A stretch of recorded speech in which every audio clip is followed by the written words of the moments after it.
Assalamu alaikum, dear students and friends. Today we are going to start to solve some of the selected problems from this set of preparatory problems of 54th International Chemistry Olympiad 2022 that is going to be held in July 2022 in China. And these are 28 problems, and we will be doing some selected problems. So in this video, we will be solving this problem number 17, total synthesis of hopianol. Well, there is a theory written of this molecule hopianol, which is a natural compound, and we have to discuss its total synthesis from the readily available starting material, this one, the compound one, up to hopianol. You could see there are a lot of steps to reach the final product, and there are 12 questions, subparts of this question to be solved. So let's begin without taking further time.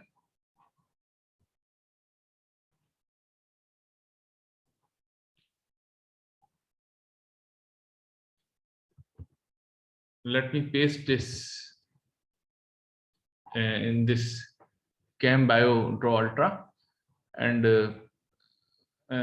हमारी जो पहली task है वो है कि हम compound 2 यानी intermediate 2 को एक्सप्लोर करते हैं. इस तरह हम करते रहेंगे और up to final product we will reach.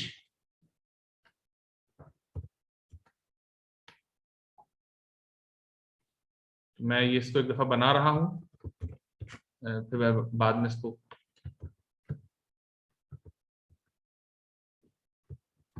Paste करता रहूंगा. अच्छा, ये तो देखिए, ये तो स्टार्टिंग मटेरियल मैंने दोबारा बना दिया है ताकि मुझे पेस्टिंग करने में आसानी रहे. ठीक है. अच्छा, NBS आपको पता होगा, NBS is a chemical which is called N-bromosaccinamide. ठीक है. NBS जो होता है वो N-bromosaccinamide इसका नाम है, और NBS का जो स्ट्रक्चरल फॉर्मूला है मैं वो भी बना दूं, और साथ में ये भी बता दूं कि NBS बेसिकली जिसका पर्पस है वो इलेक्ट्रोफिलिक ब्रोमीन जनरेट करना है, फर्निश करना है. ठीक है. जैसे Br2 इलेक्ट्रोफिलिक ब्रोमीन फर्निश करती है, इसी तरह NBS भी करता है. ये जो मैंने बनाया है इस वक्त ये सक्सिनइमाइड है, सक्सिनइमाइड, और अगर N पे ब्रोमीन लगा दें तो it will be called N-bromosaccinamide. आप देख सकते हैं कि एब्रिविएशन कहां से आई होगी, NBS की N, B और S, यानी N for nitrogen, B for bromo और S फॉर सक्सिनइमाइड. तो ये NBS का काम होता है इलेक्ट्रोफिलिक ब्रोमीन जनरेट करना इन अ लिमिटेड सप्लाई. अब इस मॉलिक्यूल में आप देखें तो यहाँ पे अगर ये ब्रोमीन से ट्रीट होता मॉलिक्यूल Br2 से, तो आप सीधा सीधा रिंग पे ब्रोमिनेशन कर देते, इलेक्ट्रोफिलिक एरोमेटिक सब्स्टिट्यूशन रिएक्शन. ठीक है ना. लेकिन चूंकि ये NBS है तो इसका मतलब है कि ये इस वक्त रिंग पे ब्रोमिनेशन नहीं होगी, rather it will be at benzylic position. ठीक है. NBS जो होता है वो ब्रोमीन की सप्लाई को बहुत लिमिट रखता है. तो जब आपके पास एलाइलिक पोजीशन या बेंजाइलिक पोजीशन होगी, एलाइलिक का मतलब होता है कार्बन डबल बॉन्ड कार्बन की नेक्स्ट कार्बन, वो हो या फिनाइल के साथ वाली कार्बन हो, बेंजाइलिक पोजीशन, और उस पे H मौजूद हो, हाइड्रोजन, तो NBS पहले वहां पे जाके सब्स्टिट्यूट होता है. अगर आपके पास ये पोजीशन नहीं है और रिंग एक्टिवेटेड है, तब कहीं जाके रिंग पे सब्स्टिट्यूशन होती है. हम अभी आगे देखेंगे ऐसे केसेस आएंगे इसी प्रॉब्लम में जब आप NBS से रिंग के ऊपर सब्स्टिट्यूशन भी कर रहे होंगे, लेकिन वो उस वक्त इसलिए करेंगे कि हमारे पास बेंजाइलिक पोजीशन फ्री नहीं होगी. ठीक है. तो एनीवेज पहला स्टेप जो है वो आप गैस कर गए होंगे क्या होगा. ब्रोमीन जो है वो मिथाइल का H लेके आ जाएगा, यानी कि बेंजाइल ब्रोमाइड बन जाएगा. मैं बना के दिखाता हूं आपको. It will be something like this. ठीक है. I hope you have understood. Let me draw like this. ठीक है. ये आप समझ गए होंगे, ये कंपाउंड 2 है जो बनेगा. अच्छा, आप इसको वेरीफाई भी कर सकते हैं मॉलिक्यूलर फॉर्मूला से, लेकिन सब तो उतना मुश्किल नहीं वेरीफाई करना. आगे चल के हम जब थोड़ा केस कॉम्प्लिकेट होगा हम करेंगे। तो मैं फिलहाल मॉलिक्यूलर फॉर्मूला ऐसे ही लिख देता हूँ। मैं चूंकि मैं सॉफ्टवेयर से यूज कर रहा हूँ तो मैं डायरेक्ट भी यहाँ से मॉलिक्यूलर फॉर्मूला लिख सकता हूँ। आप देख सकते हैं कि ये वही फॉर्मूला है जो कंपाउंड 2 का है। अच्छा, दूसरा स्टेप, फॉस्फोरस है, ये पी फॉर फॉस्फोरस, और ये 3 इथॉक्सी हैं, तो ये ट्राई इथॉक्सी फॉस्फीन मॉलिक्यूल का नाम है।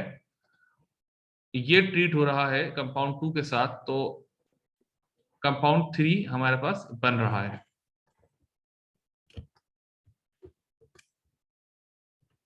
ठीक है। अच्छा, अब फॉस्फोरस एक न्यूक्लियोफाइल होता है, आपको मालूम है, और इस मॉलिक्यूल में कंपाउंड 2 में इलेक्ट्रोफिलिक साइट एक ही है, बस यही है CH2। ठीक है ना, क्योंकि रिंग तो आपको पता है, एरोमेटिक रिंग जो होता है बेंजीन रिंग, वो न्यूक्लियोफिलिक होता है, उस पर तो न्यूक्लियोफाइल नहीं आ सकता। तो यही जगह बचती है यकीनन। तो ये phosphorus lone pair must attack this CH2 carbon and this bromine will depart. सीधा सीधा ये SN2 सब्स्टिट्यूशन के थ्रू ये रिएक्शन प्रोसीड होगा और ब्रोमीन डिस्प्लेस हो जाएगा, और ब्रोमीन के बदले क्या आ जाएगा,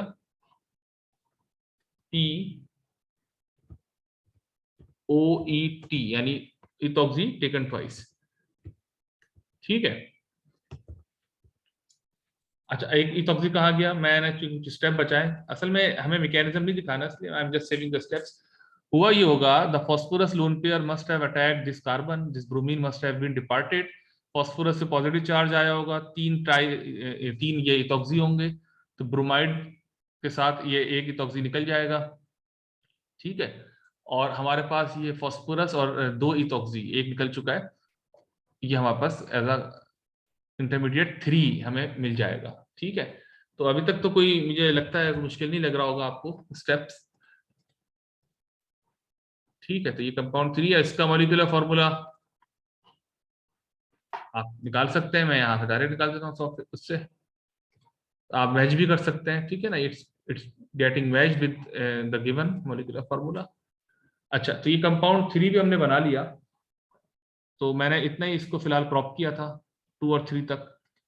अब 4 देखते हैं, फिर हम थोड़ा पॉज देंगे, फिर हम क्वेश्चन के पार्ट्स पढ़ेंगे। ठीक है। 4, मैं ये NBS का स्ट्रक्चर डिलीट कर रहा हूँ क्योंकि इसका काम खत्म हो गया।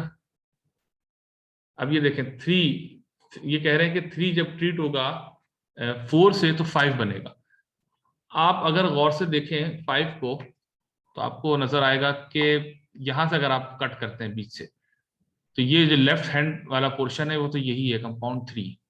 राइट हैंड वाला पोर्शन, यानी कि ये 4 जो है ये राइट हैंड वाला पोर्शन होगा, और ये यकीनन एल्डिहाइड ही होगा, यानी आप बेंजीन रिंग बनाएंगे, इधर मिथॉक्सी लगाएंगे, और इसके बिल्कुल पैरा पोजीशन पे CHO लगाएंगे। ठीक है। तो 4 जो है वो पैरा मिथॉक्सी बेंजल्डिहाइड होगा, और ये थ्रू विटिक रिएक्शन की रिएक्शन प्रोसीड होगा, क्योंकि ये यिलिड बनेगी पहले, यानी सोडियम हाइड्राइड जो है it will abstract this proton, you will have the carbon negative charge here, and then this CP yilid, this phosphorus yilid will attack the carbonyl of the aldehyde that I am going to draw। ठीक है। तो compound 4 जो है वो ये है, यानी ये एल्डिहाइड है जो कि जुड़ा होगा 3 के साथ, जिसने 5 दिया होगा। ठीक है।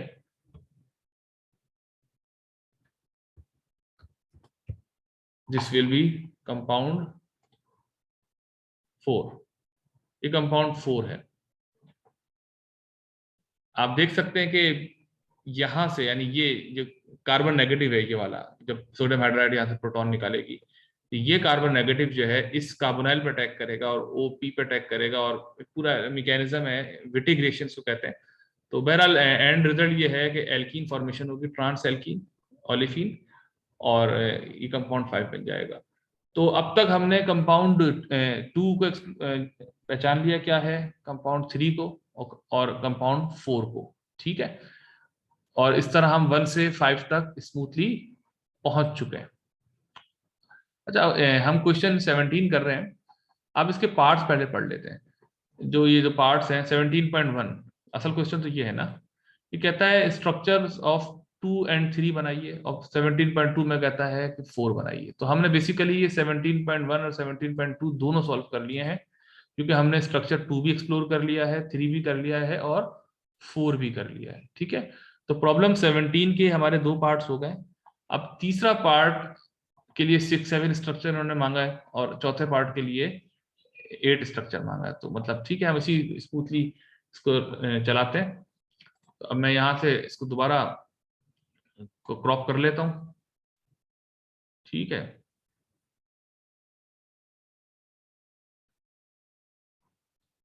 अच्छा,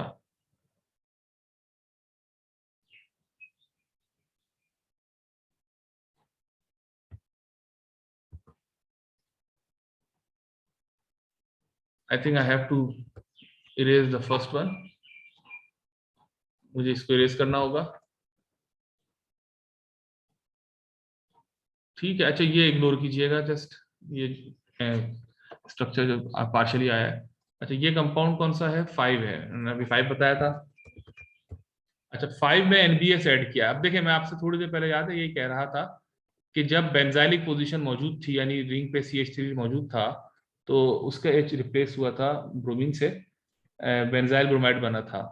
अब हमारे पास कोई बेंजाइलिक पोजीशन एज सच नहीं है और एनबीएस आया है।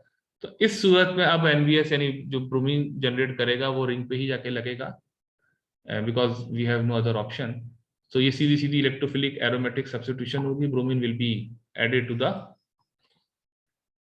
रिंग। अब कौन से रिंग में हो? 2 रिंग है।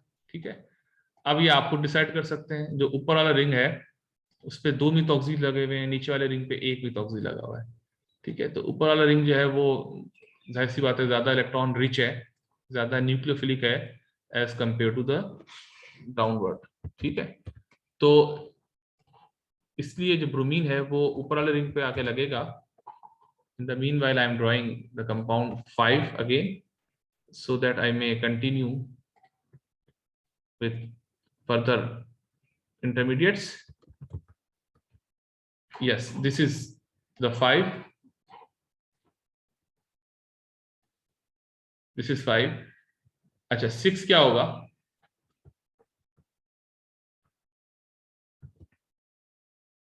6 मैं पूरी कंडीशन नहीं लिख रहा। NBS नीचे 25 डिग्री सेल्सियस टेम्परेचर है। तो ब्रोमीन जो है वो,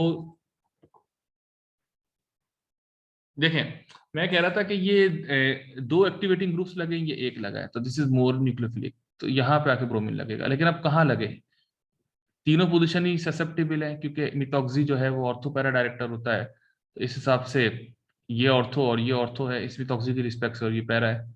इसी तरह ये मिथॉक्सी की रिस्पेक्ट से ऑर्थो ऑर्थो पैरा है, तो ये तीनों हैं। लेकिन याद रखिए कि ऐसी सिचुएशन हो जब 2 ग्रुप्स मेटा पर हों और तीसरा ग्रुप को आना हो, तो वो दोनों ग्रुप के बीच में नहीं आता। ठीक है, और रीजन बहुत सिंपल है इसका। रीजन ये है कि स्टेरिक हिंड्रेंस होती है, 3 ग्रुप कंटिन्यूसली आने से जरा रिलक्टेंट होते हैं, जबकि हमारे पास ऑप्शन हो कहीं और जाने का। इस बाय दिस टोकन ये ब्रोमीन जो आने वाला है वो इधर नहीं आएगा बीच में, तो वो या तो इधर आएगा या इधर आएगा। इट्स सेम, क्योंकि सिमेट्रिकल मॉलिक्यूल है, चाहे हम यहाँ लगा रहे थे ब्रोमीन, इसलिए ब्रोमीन यहाँ पर आया है, बीच में नहीं आया। ठीक है, मैंने आपको रीजन बता दिया कि कंपाउंड 6 है जो मैंने इस वक्त बनाया है। ठीक है भाई, ये कंपाउंड 6 है और ये पीछे कंपाउंड 5 था जो मैंने रीड्रॉ किया था। अच्छा, अब इसको ब्यूटाइल लिथियम से इन्होंने ट्रीट किया है। मैं बाकी स्ट्रक्चर डिलीट कर रहा हूँ ताकि क्लियर नजर आए आपको। इन्होंने इसको ब्यूटाइल लिथियम से ट्रीट किया है, और आप जानते हैं ब्यूटाइल लिथियम जो है ये ट्रांसमेटिलेट करेगा, यानी जो जो लिथियम है जिस वक्त ब्यूटाइल के साथ अटैच्ड है वो अब इस रिंग के साथ अटैच हो जाएगा ब्रोमीन डिस्प्लेस करके।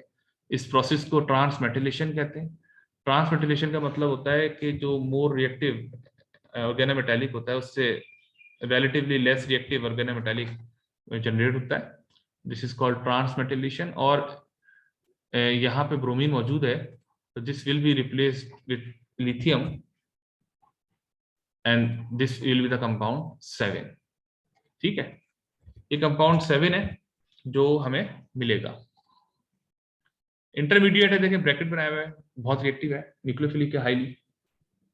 अच्छा, अब आगे का काम देखते हैं। हमने 6 और 7 बना लिए हैं, और ये देखें 17.3 we have solved because they asked the structure of 6 and 7 and we have explored the structure of 6 and 7। अच्छा, जब ये वीडियो खत्म होगी तो मैं आखिर में आपको सारे स्ट्रक्चर्स मेरे पास अलग से बने हुए भी रखे हैं, मैं आपको अलग से फाइल शेयर दिखा दूंगा जिसमें वो पूरा सिस्टमेटिक स्कीम बनी हुई होगी, ठीक है। तो बहरहाल सिर्फ आंसर्स दिखाना मकसद नहीं है, आपको एक्सप्लेन करना है कि हर ट्रांसफॉर्मेशन जो है, हर स्टेप जो है वो प्रोसीड कैसे हो रहा है, इसलिए हम इसको एक स्टेप पे लेके चल रहे हैं। तो 6 7 हो गया, अब 8 को देखते हैं। 8 ऐसा है कि 7 में आप 8 ट्रीट करें, after workup you will get 9, ठीक है। तो मैं इस पूरे को उठा रहा हूं यहां से, ठीक है, 7 से it will be something like, मैं इसको डिलीट करता हूं ताकि मेरे पास कुछ स्पेस बने।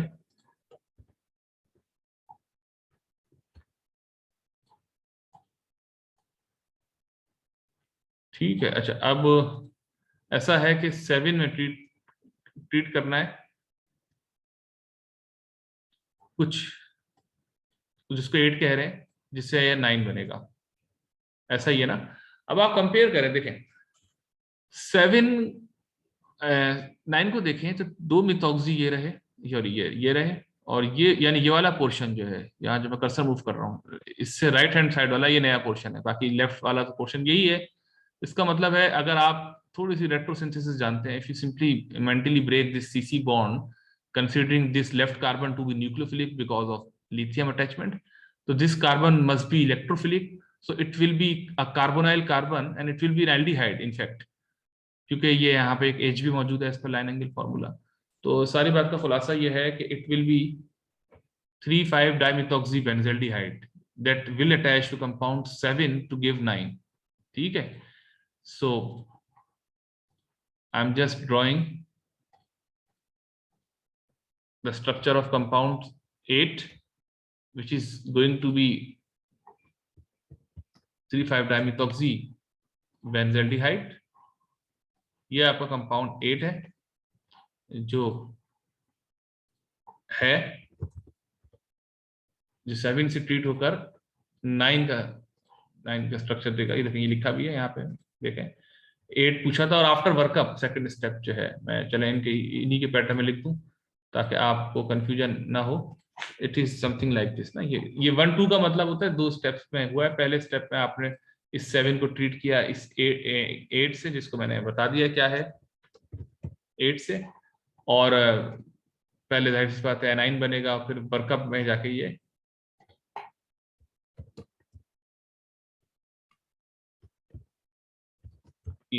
H पॉजिटिव यानी प्रोटॉन और H2O, ठीक है, ये वर्कअप। तो इस तरह 7 में 8 आपने ऐड किया तो यू गॉट 9, और 9 में 10 ऐड करेंगे तो 11 आएगा, ठीक है ना। अच्छा, आप अगर देखें गौर से, मैं इसको यहां कर देता हूं, what is the difference between 9 and 11? Just this secondary alcohol got converted into the ketone, यानी ऑक्सीडेशन हुई है, तो आपको ऑक्सीडाइजिंग एजेंट मतलब यहाँ पे लिखना होगा कोई 10 के अंदर, यही मतलब हुआ ना, सिंपल है। Secondary alcohol got converted into ketone. अच्छा, इसके लिए इन्होंने ऑप्शन दिए गए, 17.5 है ये बेसिकली ना। ये कह रहे हैं from the following condition choose the correct condition for 10।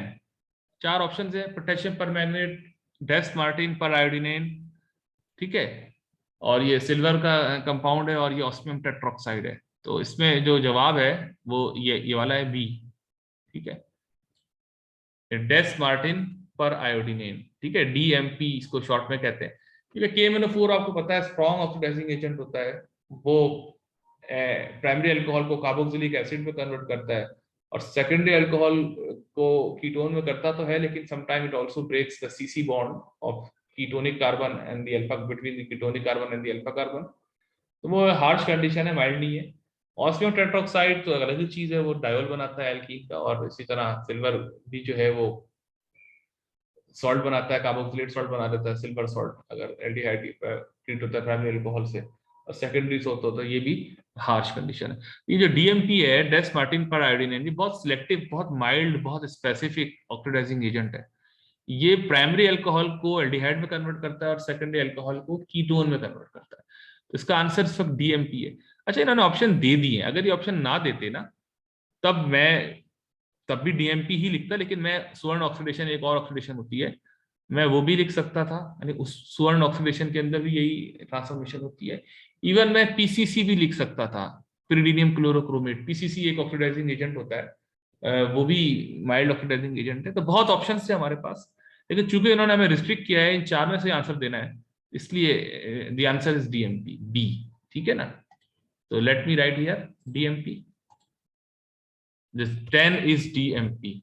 ठीक है, ये इसका आंसर है 10 का। तो ये हमने अब तक 17.5 सॉल्व कर लिए प्रॉब्लम्स। टोटल हैं कितनी प्रॉब्लम्स? 17.12 तक हैं, ठीक है ना? तो 12 में से 5 हमने पार्ट सॉल्व कर लिए। Now let's do the 17.6। ये कहते हैं कि 11 से 12 की ट्रांसफॉर्मेशन के दौरान कौन सा इंटरमीडिएट बना होगा। इसके लिए पहले देखना पड़ेगा ऊपर से। देखें, ये हम 9 से 11 तक पहुंच गए, 10 डीएमपी है, बात हो गई है। अब 11 वापस देखें, 11 से इन्होंने 12 बनाया है, बना के दे दिया है, हमसे पूछा नहीं है कि क्या बनेगा। सिर्फ इन्होंने ये पूछा है कि जो 11 से 12 बना होगा, बीच में किस इंटरमीडिएट के थ्रू गया होगा। तो मैं इसको सबसे पहले तो 11 और 12 वाली इक्वेशन को कॉपी कर लेता हूँ, फिर हम इससे बात करते हैं। ठीक है, मैं इस पूरे पोर्शन को मिटाऊंगा ताकि हम इसको समझ सकें। अच्छा, अब ये जो है पैराटोलिन सल्फोनिक एसिड कहलाता है, ये जो स्ट्रक्चर बना हुआ है ना, PTSOH, ये जो लिखा है मैं यहाँ साइड पे लिख के बता रहा हूँ आपको, ये जो PTCH है, इसको PTSA भी कहते हैं। इसका पूरा नाम होता है पैरा, ऐसी बात है, पैरा ऑर्थोमेटा पैरा हुआ तो टैलिक करना पड़ेगा, टैलिसाइज करना पड़ेगा, पैराटोलिन सल्फोनिक एसिड, ये इसका पूरा नाम होता है। और ये एक एसिड होता है, और आपको अंदाजा हो गया होगा कि टोलिन का मतलब है मिथाइल बेंजीन, और सल्फोनिक का मतलब है कि सल्फर हेक्सावेलेंट है, समथिंग लाइक दिस। ठीक है ना?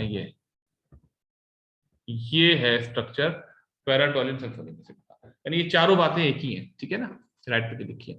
बहरहाल मकसद एक ही है, प्रोटॉन ट्रांसफर करना, एक्टिवेट करना, ठीक है ना, लूमो के एनर्जी को लोअर करना। तो ये पैराटोलिन सल्फोनिक एसिड इस कार्बोनाइल को भी प्रोटोनेट कर सकता है, और करेगा यकीनन। अच्छा, जब कार्बोनाइल को प्रोटोनेट करेगा, तो फिर इसी में से कोई न्यूक्लियोफिलिक साइट जो है कहीं अटैक करेगी, और कोई सैक्लाइजेशन होगी, जिसको आप इंट्रामोलिकुलर सैक्लाइजेशन कहेंगे। इंट्रामोलिकुलर मतलब विद इन द मॉलिक्यूल। देखिए ना, 7 मेंबर्ड रिंग जो बन रहा है, ये नया है, अब तक पहले नहीं बना था। आप अगर इसको गौर से देखें 12 को, तो इसमें ये जो 2 मिथॉक्सीज लगे हुए हैं, वो बेसिकली ये वाले हैं, ठीक है, लेफ्ट साइड वाले। और साथ में ये जो पैरा मिथॉक्सी है, वो ये वाला है। और ये जो 2 मिथॉक्सी हैं राइट वाले, वो यहाँ है। तो ये हुआ क्या है, ठीक है ना? इसको समझने के लिए मैं इस स्ट्रक्चर को 11 को बनाता हूं, फिर ही आपकी समझ में आएगी बात। अच्छा, जब तक बन रहा है, मैं इस वीडियो को पॉज कर देता हूं टू सेव माई टाइम, और जब बन जाएगा तो मैं इसको रिज्यूम करता हूं। ठीक है?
Okay, dear students, welcome back.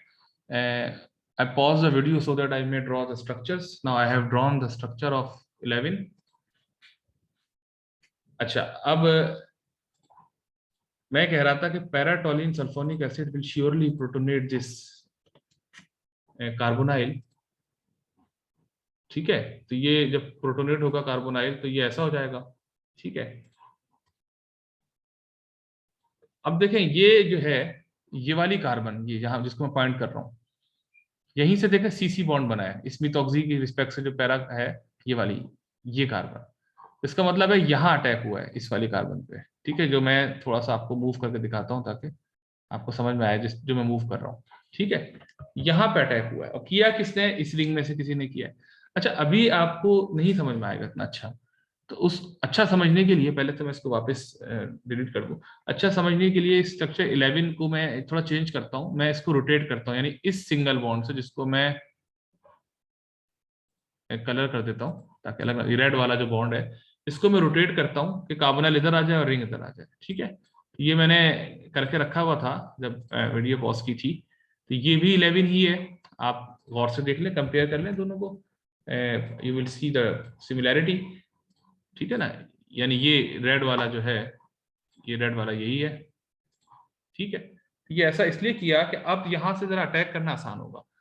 ठीक है, तो ये 11 ही है, और अब होगा ये कि ये जो मिथॉक्सी की रिस्पेक्ट से पैरा कार्बन है, यानी ये इधर अटैक करेगी ऐसे। ठीक है, लेकिन ऐसे नहीं, थोड़ा स्टेप वाइज करते हैं। यही ऑक्सीजन का जो लोन पेयर है वो जाहिर सी बात है यहाँ कोलैप्स करेगा, जब ये यहाँ करेगा तो पाई बॉन्ड यहाँ मूव करेगा, और ये वाला जो पैरा पोजिशन है ये इस पे, सॉरी इस वाली पे, इस पे अटैक करेगी, और result, as a result this pi bond will move farther. ठीक है, सीधे सीधे इलेक्ट्रॉन फ्लो है जो ये जाता रहेगा,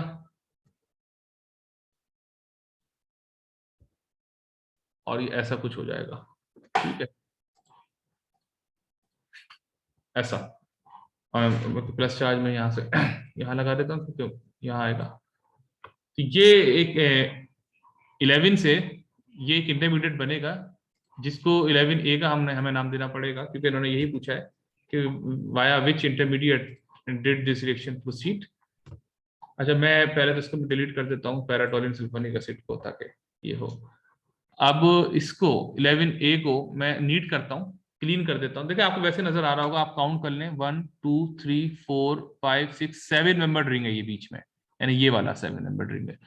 लेकिन पहले ये इंटरमीडिएट होगा, बाद में ये जो H है ये वाला, ये बहुत एसिडिक है, ये निकलेगा, और ये एरोमेटिसिटी इसकी रीजनरेट हो जाएगी, जैसे होते हैं mechanism electrophilic aromatic substitution reactions के। इस तरह ये एरोमेटाइज हो जाएगा वापस, और उसके बाद फिर ये जो टोटोमा इनोल है ना, ये इनोल है, तो ये वापस कीटो में चला जाएगा, और इस तरह ये पाई बॉन्ड आगे मूव कर जाएगा। तो ये, चले मैं समझाता हूँ आपको, पहले मैं इसको क्लीन करता हूँ स्ट्रक्चर को, मैं इसको दोबारा आगे पेस्ट करके अब मैं क्लीन करता हूँ। ठीक है,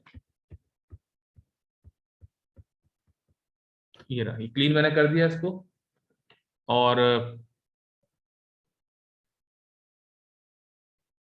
क्लीन करने के बाद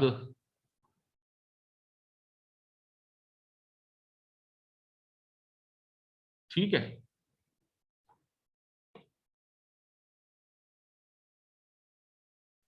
अच्छा मुझे इसको थोड़ा सा फ्लिप करना पड़ेगा, आई थिंक यस यस। ठीक है, ये हो गया क्लीन, ये पॉजिटिव चार्ज यहाँ पे था, ये था, यानी ये दोनों स्ट्रक्चर एक ही है, बीच वाला और राइट वाला एक ही है। I just simply clean the structure. ठीक है, तो अब आप, यानी मैं 11A यहाँ पे भी लिख सकता हूँ, ये 11A मैंने बनाया है। और अब आप इनके इनके ऑप्शंस देखें, बुक में जो दिए पीपीटी प्रॉब्लम है, वो यही कह रहे हैं कि 11A 11B 11C कौन सा इंटरमीडिएट होगा जिसके थ्रू जाएगा रिएक्शन। तो हम ऐसा करते हैं, तीनों को कॉपी करते हैं और वहां मैच कर लेते, जो हमने अभी भी बनाया है, आपको आंसर समझ में आ जाएगा। ठीक है, मैं इसको थोड़ा सा मिनिमाइज करता हूँ ताकि इसी स्क्रीन पे आ जाए। अब आप देख लें इसमें से कौन सा 11 है, ये वाला पहला ही है। ठीक है ना, तो इसका मतलब है रिएक्शन जो 11 से 12 प्रोसीड हुआ है वो इस इंटरमीडिएट के थ्रू हुआ है, मैं इसका नाम पहले ही दे चुका था 11A, ये इसके थ्रू प्रोसीड हुआ है। ठीक है, ये मैकेनिज्म था, बड़ा सिंपल है, मैं दोबारा बता दूं। ये प्रोटोनेट होगा, ये वाली जो पोजीशन है ये वाली, ठीक है, यानी para with respect to this methoxy, ये अटैक करेगी इस कार्बन पे और इसमें इलेक्ट्रॉन फ्लो के एक 7 मेंबर रिंग हमें मिल जाएगा। So we have found the answer of part 17.6 that the 11A is the answer. It went via 11A, the transformation of 11 into 12. अच्छा, इसके बाद अगला 17.7, ये कहते हैं कि 12 से जो 14 की ट्रांसफॉर्मेशन है, और फिर आगे चल के 15 भी देखेंगे, ये वो वाया 13 हुई है। और 13 क्या है? ठीक है, आपको नजर आ रहा होगा बहुत क्लियर कि ये कीटोन से इपॉक्साइड बन रहा है, यानी एक कार्बन की सोर्स आ रही है बीच में और ये पाई बॉन्ड ब्रेक हो रहा है। ऐसे ही है ना, देखे ना, ये CO तो पुराना है CO, ये CH2 नया आया कहीं बाहर से। ठीक है, अच्छा, ये बहुत वेल नोन रिएक्शन है कीटोन से इपॉक्साइड बनने का, जिसमें ये रिएजेंट यूज होता है, ये वाला। ठीक है, इसको कहते हैं कोरे-शिकोव्स्की रिएक्शन, जो कीटोन से इपॉक्साइड बनाता है। ये जो ऊपर लिखा हुआ है डाइआयोडोमीथेन जिंक कॉपर, ये साइक्लो एल्कीन को एल्कीन को साइक्लोप्रोपेन में कन्वर्ट करता है। सिमन्स इसमें साइक्लोप्रोपेनेशन कहलाता है। ये जो है फास्फोरस यूलिट, ये विटिक रिएक्शन है, ये कार्बोनाइल को एल्कीन में कन्वर्ट करता है। ये डाइमिथाइल सल्फेट है, ये इलेक्ट्रोफिलिक मिथाइल देता है, यानी मिथिलेटिंग एजेंट है, जैसे मिथाइल आयोडाइड होता है ना, समझे, उसी का इक्विवेलेंट है। तो सबके अपने अपने काम है। सी जो है ये कीटोन से इपॉक्साइड देता है, कोरे-शिकोव्स्की रिएक्शन इसको कहते हैं, it's a name reaction, very famous one. ये जो सल्फर यूलिड है ये इसका आंसर है। So the 13 is this one. ठीक है भाई, 13 का जवाब ये है। देखिए ये सी आ रहा है, लेकिन खाली सी सोर्स मत देखिएगा, वो तो फिर सब में आ रही है। देखिए ये भी इलेक्ट्रोफिलिक कार्बन सोर्स है, ये भी, ये न्यूक्लियोफिलिक कार्बन सोर्स है। ये तो वैसे आंसर नहीं हो सकता था। You might get confuse between A and C, लेकिन याद रखें ए जो है वो भी CH2 देता है इलेक्ट्रोफिलिक, और सी भी CH2 देता है इलेक्ट्रोफिलिक, लेकिन ए एल्कीन पे देता है, साइक्लो प्रोपेन बनता है, और सी जो है वो कार्बोनाइल पे देता है CH2 इलेक्ट्रोफिलिक, तो इपॉक्साइड बनता है। ठीक है, दोनों अलग अलग सिलेक्टिविटी के साथ काम करते हैं। अब 14 से 15 बनाना है, एसिटिक एसिड यूज किया है। 15 का स्ट्रक्चर पूछा है, बहुत आसान है।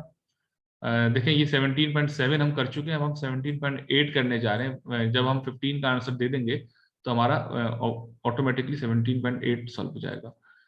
आसान इसलिए मैं कह रहा हूँ कि एसिटिक एसिड है, यकीनन इपॉक्साइड, ये सबसे स्ट्रेन रिंग यही है ना, ये 6 मेंबर्ड है, ये 6 है, ये 6 है, ये 7 है, ये 3 है, तो यही सबसे रिएक्टिव है। एसिटिक एसिड इसको प्रोटोनेट करेगा इपॉक्साइड को, ये ऑक्सीरेन या इपॉक्साइड कह लें इसको, और फिर ये जो एसिटेट आयन है वो रिंग ओपन कर देगा। ठीक है, तो 15 जो है मैं बनाता हूँ स्ट्रक्चर। तो let me pause the video and draw the structure of 14, then I will tell how it happened.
Yes, welcome back.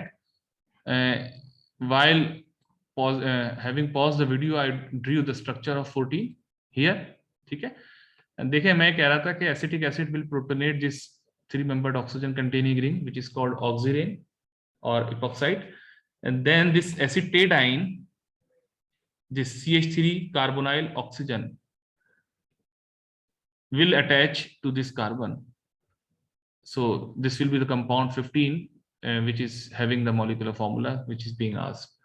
So I hope you have understood the structure of 15. Simply it's a ring opening of epoxide. So this is the structure of 15 that was asked in 17.8. So now we have solved 17.1 to 17.8. A few questions are left. From 15, having spent 3 steps, then we have made 16. So we are not supposed to explore the 3 steps. What are the 3 steps? And then from 16 to 17, they use the paratoluene sulfonic acid to make this 17 compound. Again, यहाँ पे भी हमसे कुछ नहीं पूछा, हमसे in fact पूछा 18 और 19 के बारे में है। वैसे मैं आपकी नॉलेज के लिए बता दूं कि 16 से 17 जो बना है तो कैसे बना होगा, आप गौर से देखें फर्क क्या है। ये रिंग फिनाइल डायरेक्टली इस कार्बन से लग गया 7 मेंबर रिंग से, पहले सी के थ्रू था। तो ये जो पैराटोलिन सल्फोनिक एसिड है वो इसको प्रोटोनेट करेगा, इस सेकेंडरी अल्कोहल को, टर्शियरी अल्कोहल को, और इसको निकाल देगा। ये एज अ वाटर निकल जाएगा तो यहाँ टर्शियरी कार्बोकैटाइन आ जाएगा जो कि स्टेबल होता है समहाउ। फिर ये जो ऑक्सीजन का लोन पेयर है ये यहाँ कोलैप्स करेगा, कार्बोनाइल बॉन्ड बनाएगा, और ये जो फिनाइल ग्रुप है यानी पैरामिथॉक्सीफिनाइल, ये माइग्रेट करेगा 1-2 माइग्रेशन, ये माइग्रेट करके इलेक्ट्रोफिलिक कार्बन पे आ जाएगा। इस तरह ये जो पैरामिथॉक्सीफिनाइल है ये डायरेक्ट इस कार्बन पे आ गया और यहाँ पे कार्बोनाइल आ गया और H तो मौजूद था, तो ये एल्डिहाइड हो जाएगा। ये OH निकल जाएगा वाटर बन के, ये CO एल्डिहाइड में कन्वर्ट हो जाएगा और ये फिनाइल यहाँ आ जाएगा। इस तरह ये 16 से 17 बना होगा। अच्छा, 17 से ये जो सोडियम हाइपोक्लोराइड यूज करके इन्होंने 18 बनाया है, ये पूछा है कि 18 का स्ट्रक्चर क्या होगा। ठीक है, ये सीधी सी बात है कि ये ऑक्सीडेशन हुई है, क्योंकि ये ऑक्सीडाइजिंग एजेंट है, this is an oxidising agent. So 18 में यही हुआ होगा कि जो एल्डिहाइड है it must have been converted into the carboxylic acid, और एल्डिहाइड से कार्बोक्सिलिक एसिड में एक ऑक्सीजन का फर्क होता है। आप अगर पूरा मॉलिक्यूलर फार्मूला देखें 17 का और 18 का तो सिर्फ एक ऑक्सीजन का फर्क आ रहा है, C34H34O7, C34H34O8, तो एक ऑक्सीजन ऐड हो रहा है, जिसका मतलब है कि एल्डिहाइड से कार्बोक्सिलिक एसिड में कन्वर्ट हुआ है 17 से 18। ठीक है, अच्छा तो ये 18 जो है कार्बोक्सिलिक एसिड है। मैं आपको दिखाता हूं, एक मिनट।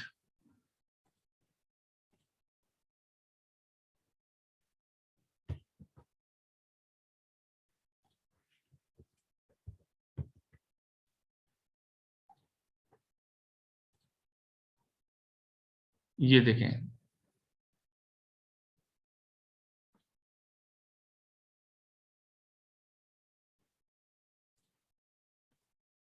ये वह है NaClO2 जो यूज किया गया है, NaClO2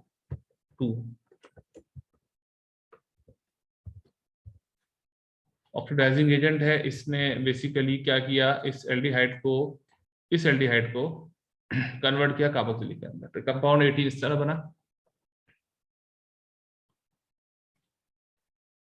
अब 18 से सॉरी 20 बनाना है 19 यूज करके। उसके लिए उन्होंने दिया हुआ है कि क्या आप यूज कर सकते हैं 19 के लिए।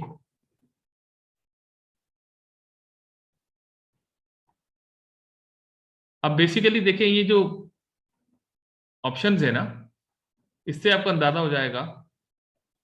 हमारा 18 का स्ट्रक्चर आपके सामने मौजूद है और 20 का भी मैं बना देता हूं, 20 का भी मैं स्ट्रक्चर दिखा देता हूं आपको। इससे आपको अंदाजा हो जाएगा कि मैं बीच में बना देता हूं, ठीक है।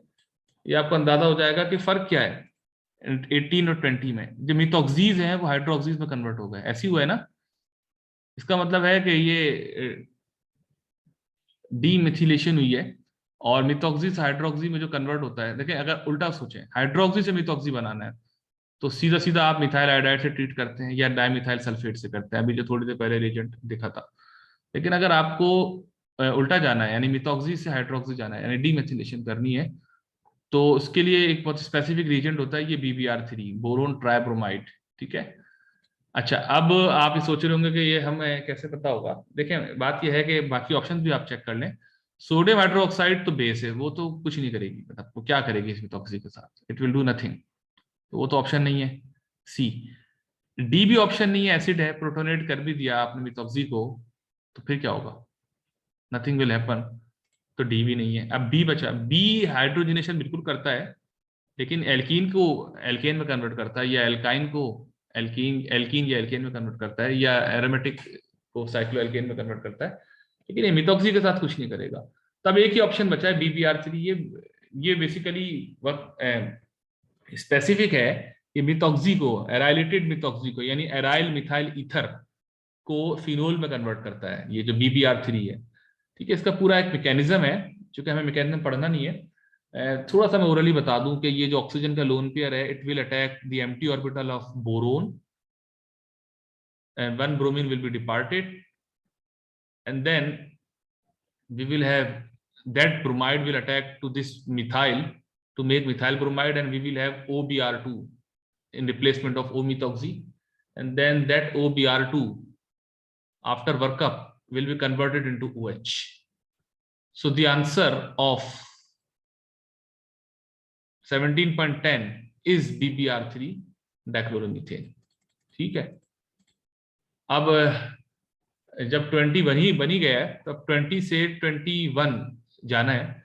बेंजाइल ब्रोमाइड यूज किया है। बेंजाइल ब्रोमाइड आपको पता है क्या होता है, फिनाइल CH2Br, फिनाइल CH2 को बेंजाइल कहते हैं, BN सिंबल होता है। तो ये जितने भी हाइड्रोक्सीज हैं फिनोलिक 1 2 3 4 5, ये पांचों हाइड्रोक्सीज जो है वो बेंजाइलेट हो जाएंगे, यानी OH जो है वो OBN में कन्वर्ट हो जाएगा, और बहुत सारे कार्बन हो जाएंगे। देखेंगे 28 कार्बन से 63 हो रहे हैं, क्योंकि एक बेंजाइल में 7 कार्बन होते हैं, एक बेंजीन का और एक CH2 का, तो 7 कार्बन इधर ऐड हो रहे हैं, 1 2 3 4 5, यानी 35 कार्बन है ना, यानी 35 benzyl is equal to 35 carbon add हो रहे हैं, तो 28 + 35 इज इक्वल टू 63। इस तरह भी आप अंदाजा लगा सकते हैं कि कितने कार्बन ऐड हो रहे हैं, कहाँ कहाँ ऐड हो रहे हैं। तो 21 में बेंजाइलेशन हो जाएगी। मैं आपको दिखाता हूं।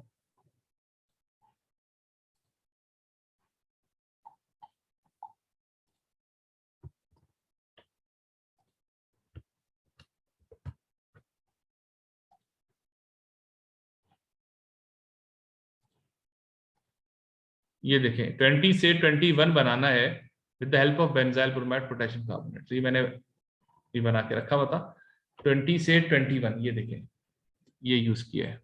ठीक है, तो देखें 20 से 21 क्या हुआ है, OH OBN में कन्वर्ट कर दिया, बाकी सब कुछ सेम रहा। ठीक है, तो ये इस तरह बेंजाइलेशन हो गई।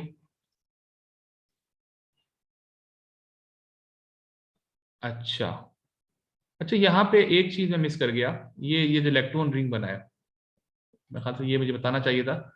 चले मैं अभी बता देता हूँ। जब ये 18 से 20 हम बना रहे थे with the help of BBr3, यानी मिथॉक्सीज को कन्वर्ट कर रहे थे हाइड्रोक्सीज में, तो ये सारे मिथॉक्सी हाइड्रोक्सी में कन्वर्ट हो गए थे, लेकिन ये जो ये वाला हाइड्रोक्सी है में कन्वर्ट होगा, ये चूंकि इसकी विसिनिटी में है, इस कार्बोक्सिलिक ग्रुप की, तो ये इंट्रामोलिकुलर साइक्लाइजेशन करेगा, ईस्टर फॉर्मेशन करेगा, इसको हम कहते हैं लेक्टोन।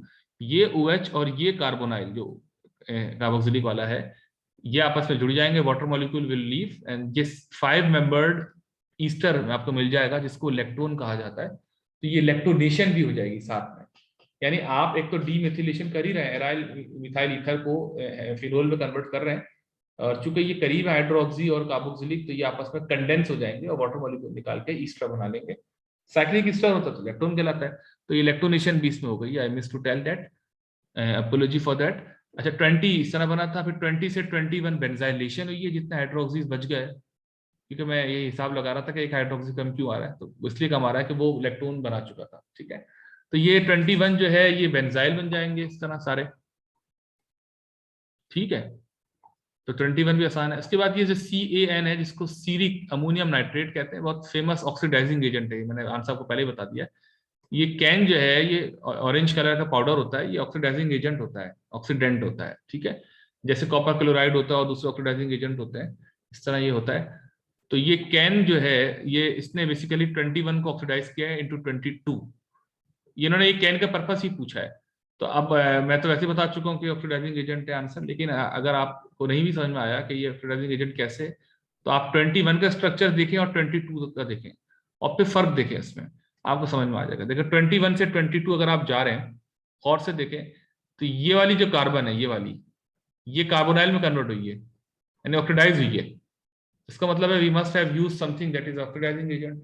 तो कैन का पर्पस यही है कि उसने ऑक्सीडाइज किया है। और साथ में ये BCl3 जो है, ये लिखा हुआ है ना BCl3, बोरोन ट्राइक्लोराइड, इसने डी बेंजाइलेशन भी की है, यानी बेंजाइल ग्रुप्स को वापस रिमूव भी किया है। इस तरह मिथॉक्सी, एराइल मिथॉक्सी के लिए आपने BBr3 यूज किया था, यहाँ पे एराइल बेंजाइल ईथर के लिए बोरोन ट्राइक्लोराइड इस्तेमाल हुआ है।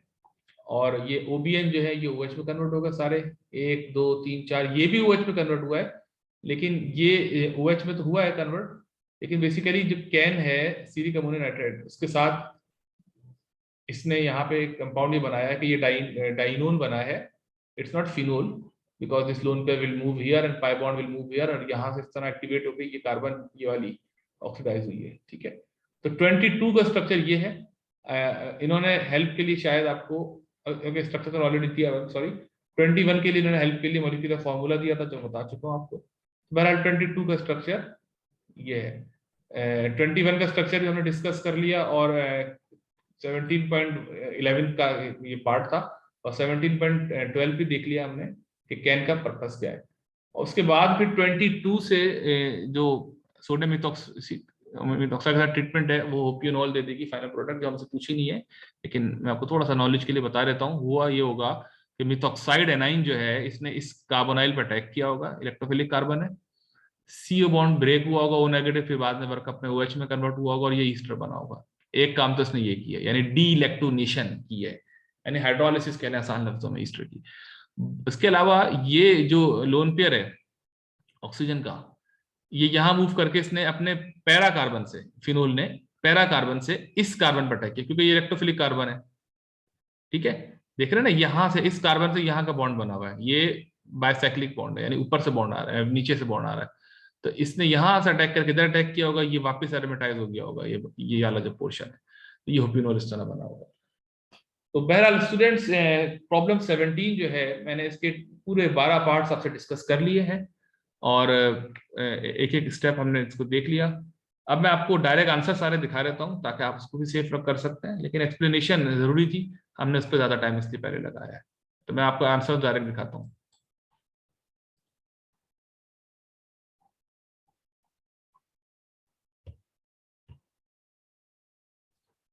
ये देखिए स्टूडेंट्स, ये आंसर है, मैं असल में पहले इसको सॉल्व कर चुका था, और अभी मैंने फिर दोबारा इसको लाइव सॉल्व किया।